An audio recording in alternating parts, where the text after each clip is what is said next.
অর্থনৈতিক মন্দা ধেয়ে আসছে বলে মনে করেন না প্রেসিডেন্ট ডোনাল্ড ট্রাম্প। দুদিনের মাথায় নিজ কথা থেকেই সরে আসলেন তিনি।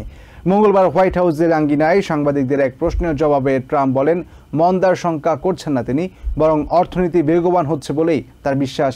অন্যদিকে commerce secretary Howard Lutnick CBS নিউজকে জানিয়েছেন, ট্রাম্পের অর্থনৈতিক দর্শন স্বল্পমেয়াদী ঝুঁকি তৈরি করলেও আখেরে তা ভালো ফল বয়ে আনবে। এদিকে এদিনও ডাও জোন্সের সূচকের অবনমন হয়েছে। গণহারে শরণার্থী বিতরণে সাফল্য দেখে প্রশাসন ঢেলে সাজাতে ফেডারেল কর্মী গণ ছাঁটাই বলা যেতে পারে বুমেরাং হয়ে উঠছে প্রেসিডেন্ট ডোনাল্ড ট্রাম্পের জন্য। এর মাঝেই শুল্ক আরোপে আন্তর্জাতিক অঙ্গনে বাণিজ্য যুদ্ধের রেশ ছড়িয়ে দিয়েছেন জাত এই ব্যবসায়ী। মঙ্গলবার ইলন মাস্কের টেসলার একটি গাড়ি কিনেছেন বলে খবর দিচ্ছে ফক্স 9। হোয়াইট হাউসের আঙিনায় সেই গাড়ির ট্রায়াল দিতেও দেখা গেছে তাকে। সে সময় সাংবাদিকরা প্রশ্ন করে বসেন সম্ভাব্য অর্থনৈতিক মন্দা নিয়ে।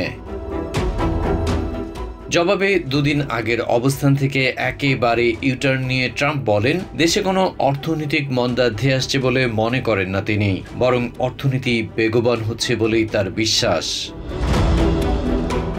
অন্যদিকে commerce secretary Howard Lutnick CBS নিউজকে জানিয়েছেন, ট্রাম্পের অর্থনৈতিক দর্শন স্বল্পমেয়াদী মন্দার ঝুঁকি তৈরি করলেও আখেরে তা ভালো ফল বয়ে আনবে।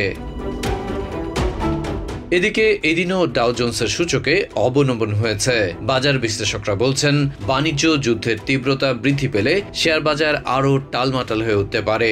জেপি মর্গান এবং গোল্ডম্যান স্যাক্স বলছে, বাণিজ্য যুদ্ধ আগ্রাসী হয়ে উঠলে চলতি বছর মন্দার ঝুঁকি একেবারে উড়িয়ে দেওয়া যায় না। অবশ্য কেউ কেউ বলছেন, কানাডা ও মেক্সিকোর সঙ্গে শুল্ক নিয়ে সমঝোতা হলে এবং ইউক্রেনে যুদ্ধবিরতি চুক্তিতে পৌঁছানো সম্ভব হলে পুঁজিবাজারে অস্থিরতা দূর হয়ে যাবে এবং শেয়ার বাজার অনেকাংশেই স্থিতিশীল হয়ে উঠবে।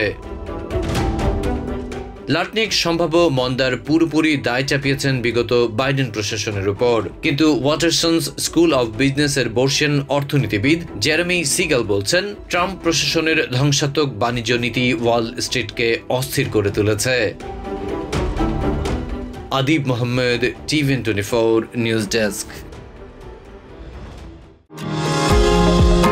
নিউ ইয়র্ক থেকে সম্প্রচারিত টিভিএন 24 টেলিভিশন বিশ্বজুড়ে বাঙালির কণ্ঠস্বর।